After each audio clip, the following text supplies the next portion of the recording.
My name is Glenda, and I'm currently sitting on the back porch of a 300-acre estate that I own, watching the sun cast long golden shadows over the rolling hills of Kentucky.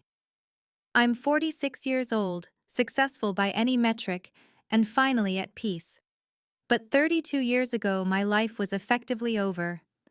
It ended in a single afternoon in my parents' master bedroom, amidst the scent of my mother's expensive lavender potpourri and the sound of my sister's fake sobs. I remember the moment my father Walter looked at me with eyes devoid of love and told me to pack my bags. They didn't just kick me out, they erased me. They chose a lie over their own flesh and blood. But as they say, the truth has a way of coming out even if it takes 3 decades to dig itself up from the dirt. It took 32 years for my father to see the proof that he destroyed the wrong daughter, and when he finally saw the piece of paper that proved my innocence, the color didn't just leave his face. It looked like his soul left his body. Before I take you back to that fateful day, please take a second to hit that like button and subscribe to the channel if you believe that the truth is always worth fighting for. And let me know in the comments, where are you watching from, and have you ever been blamed for something you absolutely didn't do? Let's go back to 1992. I was 14 years old, awkward, bookish, and completely invisible in the shadow of my 17-year-old sister Charlene.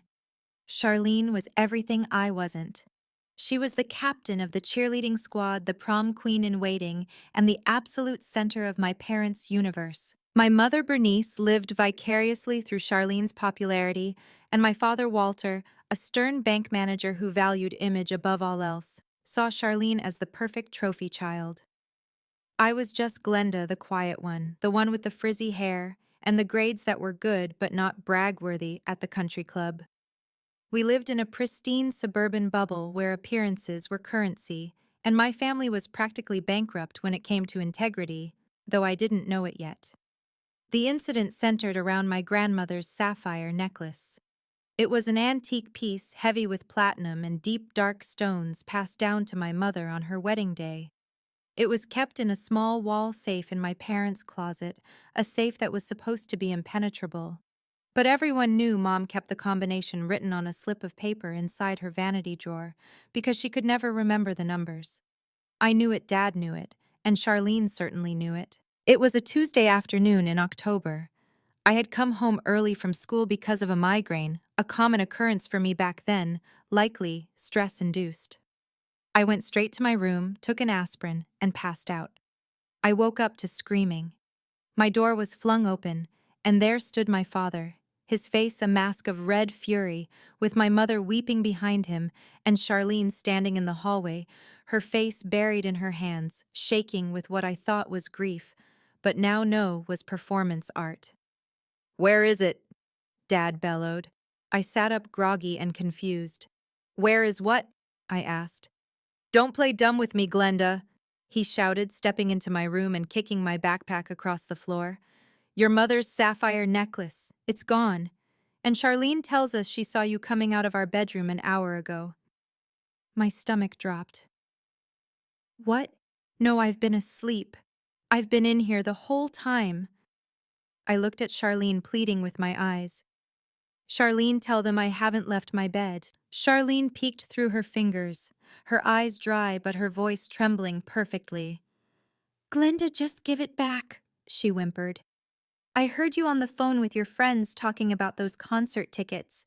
You said you'd do anything to get the money. Just tell Dad where it is." It was a masterclass in manipulation. There were concert tickets a band I liked was coming to the city, but I had never said I would steal for them. I had saved my allowance. But the seed was planted. Dad tore my room apart. He dumped my drawers, stripped my bed, and shook out my books. He didn't find the necklace, of course, because I didn't have it, but that didn't matter. The absence of evidence was just proof that I was a clever little thief. "I know you pawned it," Dad spat, looming over me. "Or you hid it somewhere outside. You're going to tell us right now." I was crying hysterically, hyperventilating, begging my mother to believe me. "Mom, please, I didn't touch it. I swear on my life." Bernice just looked at me with cold, disappointed eyes, clutching her pearls as if I might snatch those too. I can't believe we raised a criminal, Walter, she said softly. Charlene would never do this. Why can't you be more like your sister? That night the verdict was handed down. There was no trial, no investigation, no calling the police. Dad didn't want the scandal of a police report filed against his own daughter. Instead, they decided I was troubled and a bad influence on the family image. They decided I needed to be sent away for rehabilitation. The destination wasn't a boarding school or a camp. It was Aunt Marjorie's farm. Marjorie was my grandfather's sister, a woman my parents spoke of with disdain. They called her crazy, unhinged, and dirt poor. She lived 3 states away on a farm that had been in the family for generations, a place my father had refused to visit for 20 years because he considered farming beneath him. To them, sending me to Marjorie was a punishment worse than juvenile hall. It was exile to the wilderness. I remember the drive. It was 6 hours of silence. My father drove knuckles white on the steering wheel. My mother sat in the passenger seat, staring out the window, refusing to look at me in the rearview mirror. I sat in the back, hugging my knees, watching the suburban landscape dissolve into highways, then into rural roads lined with cornfields and decaying barns. I felt like a prisoner being transferred to Alcatraz. When we pulled up to Marjorie's farm, my heart sank. The house was a sprawling, weather-beaten Victorian that had clearly seen better days. The paint was peeling, the porch sagged, and the yard was overgrown with wildflowers and weeds. A rusted pickup truck sat in the driveway. It looked like the set of a horror movie. Aunt Marjorie was waiting on the porch. She was a tall woman, broad-shouldered, wearing denim overalls and muddy boots. Her gray hair was pulled back in a severe bun, and her face was a map of deep lines etched by sun and hard labor. Dad didn't even turn off the engine. He got out, dragged my 2 suitcases from the trunk, and dumped them in the dust. Marjorie walked down the steps slowly. She didn't hug him, she didn't smile. She just looked at him with eyes that were sharp as flint. "She's a liar and a thief, Marjorie," Dad said, pointing a finger at me as I climbed out of the car. "We don't want her back until she learns how to be a decent human being. Maybe hard labor will knock the defiance out of her." Marjorie looked at me. I was 14, red-eyed, wearing oversized clothes, trembling like a leaf. She looked back at my father. "She looks like a child to me, Walter, but fine. Get off my land before I let the dogs out." Dad sneered, got back in the car, and drove away without a backward glance. As the car turned around, I saw Charlene in the back seat. She had insisted on coming for the ride. She turned around and waved at me through the rear window. A small, triumphant smile played on her lips. That image burned itself into my memory, my sister's smirk as she rode away into the life that was supposed to be mine, leaving me in the dust. I stood there for a long time watching the dust settle. I waited for Marjorie to yell at me, to list the rules, to tell me how worthless I was. Instead, she just picked up one of my suitcases. "Well," she said, her voice gravelly, but surprisingly calm. "Standing there won't get the chickens fed. Come on inside, Glenda. Let's get you some supper." Life with Aunt Marjorie was not the prison sentence my parents intended it to be, but it was the hardest work I had ever done. The farm was real: 300 acres of crops, a small herd of cattle, and a flock of chickens that seemed to personally hate me. The first week I cried every night. I missed my friends, I missed my soft bed, and I missed the parents who had abandoned me. But Marjorie didn't coddle me, and she didn't abuse me. She simply expected me to show up. "If you don't work, we don't eat," she told me on the second morning, handing me a bucket of feed. "I don't care what your daddy says you did. Out here, the only thing that matters is what you do today." That was the first crack in the wall. My parents judged me on a lie. Marjorie judged me on my actions. Slowly, the rhythm of the farm took over. I learned to wake up at 4:30 a.m. I learned to milk cows, fix fences, and drive the tractor. My hands, once soft and manicured, became calloused and strong. And as my body got stronger, so did my mind. The silence of the farm wasn't empty, it was peaceful. There was no pressure to be popular, no need to wear the right clothes. The cows didn't care if I wasn't a cheerleader. About 3 months in, during a harsh winter storm, we were sitting by the wood stove in the kitchen. Marjorie was mending a quilt, and I was reading a book from her surprisingly extensive library. She looked over her spectacles at me. "You didn't take it, did you?" she asked. It was the first time she had brought up the necklace. I looked up startled. "No, ma'am, I didn't." She nodded, biting a piece of thread. "I know. You leave cash on the counter when you go to the store. You return the change down to the penny. You work too hard to be looking for shortcuts. Your daddy is a fool, Glenda. He always was. He sees what he wants to see." That validation was the first time I had felt loved in years. I started crying, ugly sobbing right there at the kitchen table. Marjorie didn't hug me, she wasn't a hugger, but she made me a cup of hot cocoa and put an extra log on the fire. "Don't waste your tears on people who don't know your value," she said. "Make yourself valuable so they can't afford to ignore you." That became my mantra. Marjorie wasn't just a farmer, she was a shrewd businesswoman. I discovered that the dirt-poor relative my parents mocked actually owned the land outright and had a portfolio of stocks she had been building since the 1950s. She taught me everything. In the evenings, instead of watching TV, she taught me how to read the stock market, how to understand property values, and the importance of compound interest. "Money is freedom, Glenda," she would say. "But only if you control it. If it controls you, you're a slave." I finished high school at the local public school, graduating valedictorian. My parents didn't come to the ceremony. They sent a card with a $50 check signed Dad and Mom. No note. No congratulations. Just a transaction. Charlene. I heard through the grapevine had barely graduated and was already married to a local boy my parents adored. I stayed on the farm for college, commuting to the state university nearby while helping Marjorie run the place. I majored in business and finance. By the time I was 22, I had taken over the management of Marjorie's investments.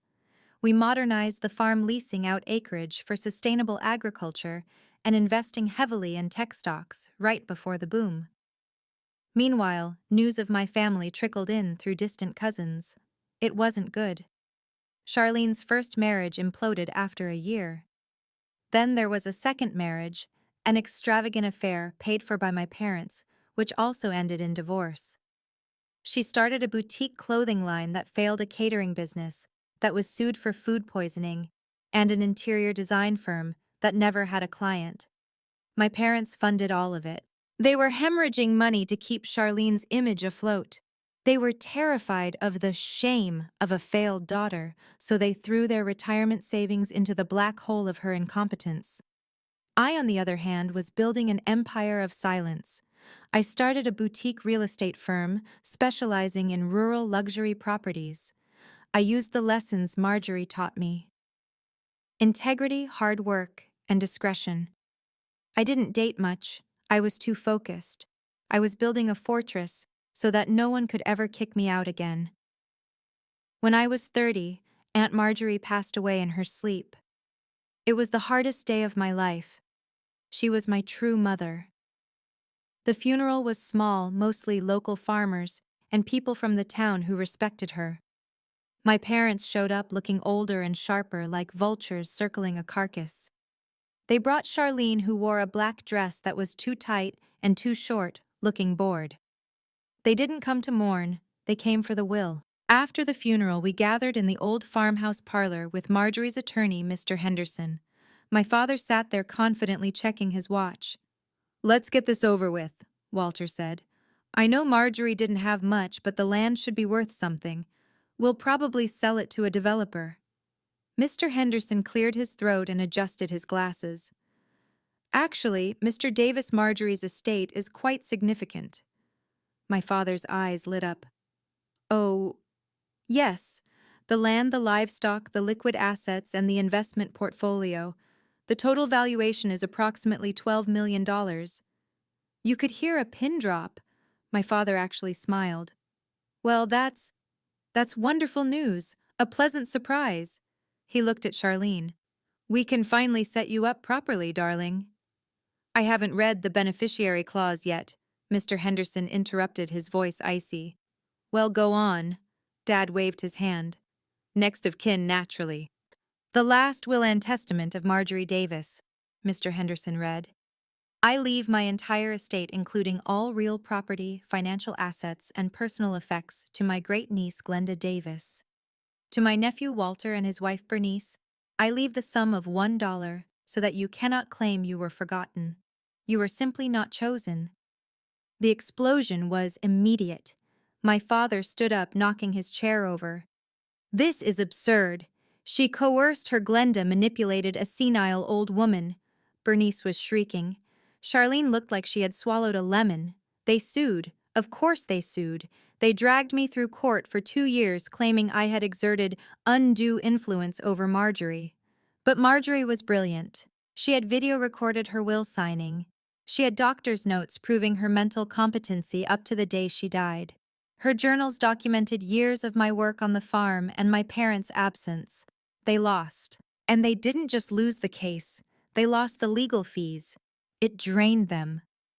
The last time I saw them in court, my father looked at me with pure hatred.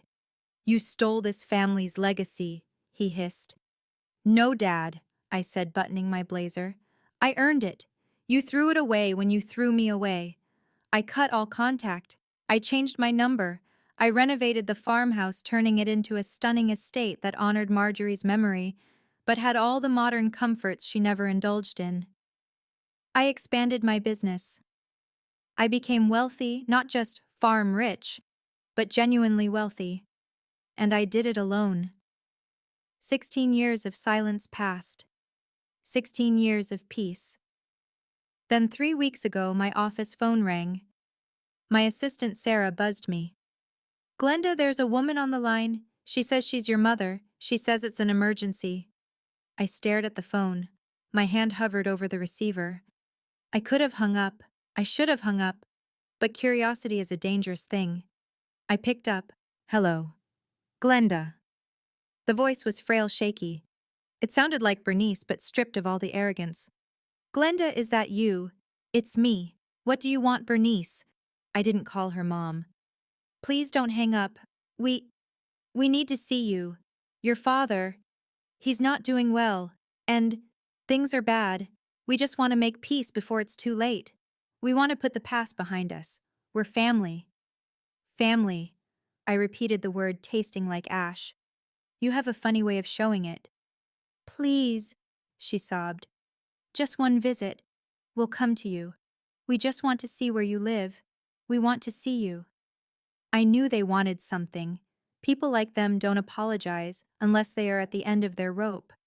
I looked out the window at my estate, at the empire I built from the dirt they threw me into. I realized I wasn't afraid of them anymore. I held all the cards. Fine, I said.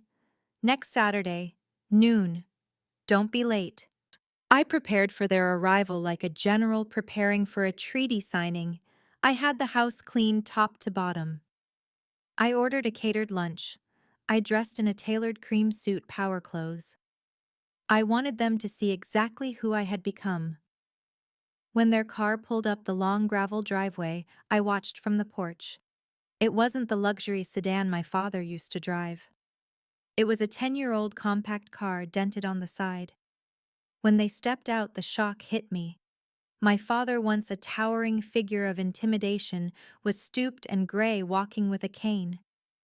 My mother looked small, her designer clothes clearly decades old and ill-fitting. And Charlene looked hard. Her blonde hair was brittle, her face heavily made up to hide the lines of stress and bitterness. She smoked a cigarette, flicking the ash onto my driveway before crushing it under her heel. I walked down the steps. Hello, I said. Glenda. My mother breathed, her eyes darting around the property. My goodness, this place. Well, it's certainly big. It's thriving, I corrected. Hello, Walter. Charlene. Hey. Charlene grunted, looking at my suit, then at my diamond stud earrings. I saw the flash of envy in her eyes. It was the same look she had when she was 17, but now it was curdled with desperation. "Come inside," I said. I gave them a tour. I didn't do it to brag. I did it to show them the reality of my life. I showed them the library, the modernized kitchen, the sunroom overlooking the lake. My mother kept touching things, the silk drapes, the marble countertops, with a look of hungry longing. My father remained silent, his jaw tight. "You've done well," Dad finally said, as if the words were glass shards in his throat. "I worked hard, huh?" I replied. "Marjorie taught me well." At the mention of Marjorie, Charlene scoffed. "Yeah, must be nice to have a rich aunt hand you everything." I stopped walking and turned to her. "She handed me a shovel, Charlene, and a bucket. I built the wealth. She just gave me the land you all were too proud to touch." Charlene rolled her eyes. "Whatever, it's still our family's land." We sat down for lunch on the patio. The air was thick with unsaid things. I watched them eat. They ate quickly, like people who weren't used to fresh, high-quality food anymore. Finally, as the coffee was served, the pleasantries died. "Glenda." My father started putting his cup down. His hand shook slightly. "We didn't just come here to see the house." "I know," I said, leaning back. "Tell me." We're in a bit of a bind," he admitted, avoiding my eyes. "The bank is foreclosing on the house next month. My pension isn't what it used to be, and Charlene, she's having some legal trouble with her business partners. They're claiming fraud. She needs a good lawyer." "We need $200,000, Charlene blurted out, cutting to the chase, "to save the house and get the lawyers off my back." "We're asking for a loan," my mother added quickly. "We'll pay you back, once Charlene's new business takes off." "Stop," I said. I raised my hand. "You want me to bail you out? After 32 years?" "We are your parents," Bernice cried, tears welling up instantly. "We gave you life. Yes, we had our differences, but you can't let us live on the street. You have all this space. You have millions. It's not fair that you hoard it all while we suffer." "Fair." I laughed, a dry, humorless sound. "Let's talk about fair. You kicked me out at 14 because you said I was a thief. You missed my graduation. You sued me when Marjorie died, and now you want my money." "That was a long time ago," Charlene snapped. "Get over it, Glenda. You probably did take that damn necklace anyway. Who cares? You won in the end. You got the jackpot. You owe us." I looked at Charlene. She truly believed it. She had told the lie so many times that she had become the lie. She genuinely believed she was the victim. "I don't owe you a dime," I said quietly. "But I do have something for you. Something I've been holding on to for a very long time. I was saving it for a moment like this." I reached into my purse, which was sitting on the empty chair beside me. My heart was hammering against my ribs, but my hands were steady. I pulled out a small blue velvet box and a folded yellowed piece of paper laminated in plastic. I placed the velvet box on the table in front of my father. "Open it, I said. He looked at me confused. He reached out with trembling fingers and opened the lid. The sapphire necklace glinted in the afternoon sun. The dark blue stones, the platinum setting, it was unmistakable. My mother gasped, her hand flying to her mouth. "My necklace! You did have it. I knew it. You kept it all these years." "You little witch," Charlene screeched, slamming her hand on the table. "See, I told you, she stole it. She's been hiding it this whole time." My father's face went red. "I knew it, he growled. "You lied to us. You let us believe. You let us suffer thinking—" "Read the paper, Walter." I cut him off. My voice was like a whip crack. I slid the laminated paper across the table. "What is this?" he asked, distracted by the necklace. "It's the receipt, I said. "From Poundtown Pawn and Loan in the city. Aunt Marjorie found the necklace there 3 weeks after I came to live with her. She knew I didn't have it. She went looking. She bought it back." "So you pawned it?" Dad yelled. Look at the date, Dad, huh? I said. Look at the date on the receipt. He squinted at the faded ink. October 12th, 1992. I was kicked out on October 14th, I said. The necklace was pawned 2 days before you ever accused me. 2 days before the theft was discovered. So you stole it earlier, Charlene yelled, though she was starting to look pale. Look at the signature at the bottom. Walter, I said softly. Look at who signed the pawn ticket. My father looked down. The silence that followed was heavy, suffocating. I watched his eyes scan the line. I knew what it said. I had memorized it.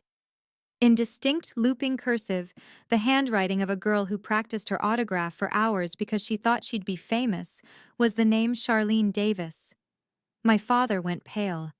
I don't mean he looked shocked. I mean the blood literally drained from his face, leaving him a waxy gray color. He stopped breathing. He stared at the paper, then at the necklace, then at Charlene. Charlene, he whispered. His voice sounded like it was coming from underwater. It's a fake! Charlene screamed, standing up so fast her chair fell over. She forged it. She's lying. It's not a fake, I said calmly. The shop owner remembered you. Marjorie got a sworn affidavit from him too. It's all in my safe. Charlene pawned the necklace to buy those concert tickets, not me. She pawned it, waited 2 days, and then staged the theft to cover her tracks when she realized Mom was going to wear it to the gala. She panicked and blamed me. And you believed her. Bernice grabbed the paper from Walter's hands. She read it. She looked at Charlene. You told us. She's lying. Charlene was backing away, looking for an exit. Why would I do that? I had everything. Because you were spoiled, I said. And you were greedy, and you knew that Glenda was the spare, the expendable one. You knew they would believe you over me. My father slowly stood up. He looked at Charlene with an expression I had never seen before. It wasn't the anger he used to show me. It was horror. It was the realization that his entire life's narrative, his perfect daughter, his justified punishment of the bad seed, was a delusion. He had sacrificed his innocent child to protect a sociopath. You let us send her away, Dad whispered to Charlene. You let us throw your sister out like garbage. For 20 years, you watched us hate her, and you said nothing. I was 17, Charlene stammered. I was scared, and then it just went on too long. What was I supposed to do? You were supposed to tell the truth, Dad roared. It was a sound of pure agony. He turned to me. Tears were streaming down his face now. Glenda, oh my God. He reached out a hand toward me. Glenda, I didn't know. I swear, I didn't know. I didn't take his hand. I stayed seated, sipping my iced tea. You didn't know because you didn't want to know, I said. You didn't ask. You didn't investigate. You just wanted the problem to go away. Well, I went away. I'm so sorry. Bernice was sobbing now, clutching the necklace. We can fix this. We can be a family again. Now that we know, we can start over. I looked at them. A broken old man, a weeping mother clutching a piece of jewelry, and a sister who was still glaring at me with hatred because she had finally been caught. No, I said. We can't. I stood up. The lunch is over. You came here for money. You're not getting it. You came here for absolution. You're not getting that either. You made your choice 32 years ago. You bet on Charlene. Now you have to live with her. Glenda, please, Dad begged. She's ruining us. You can't leave us with her. I'm not leaving you with her, Walter, I said, walking toward the door to signal security. You raised her. She is exactly who you made her to be. She is your legacy. I am Marjorie's. I had my groundskeeper escort them to their car. Charlene was screaming obscenities at me until the car door slammed. My father looked back at me one last time through the window, his face a mask of utter despair. He looked like a man who had realized he had burned down his own house while he was sleeping inside it. I watched them drive away down the long gravel road until they were just a speck of dust in the distance. I sat back down on the porch and watched the sun dip below the horizon. I thought I would feel triumphant. I thought I would feel a rush of victory, but mostly I just felt quiet. It was a deep, settling silence. The ghost that had been haunting me, the little girl crying in her bedroom, begging her daddy to believe her, was finally gone. She could rest now. The truth was out. The ledger was balanced. I picked up the necklace from the table. It was heavy, cold, and beautiful. Marjorie had left it to me in the box with a note that said, "The truth is a diamond, it cuts but it shines. Use it when the time is right." I put the necklace in my pocket. I wouldn't wear it. I would sell it and donate the money to a charity for foster kids. Kids who didn't have a Marjorie to save them. Thank you for listening to my story.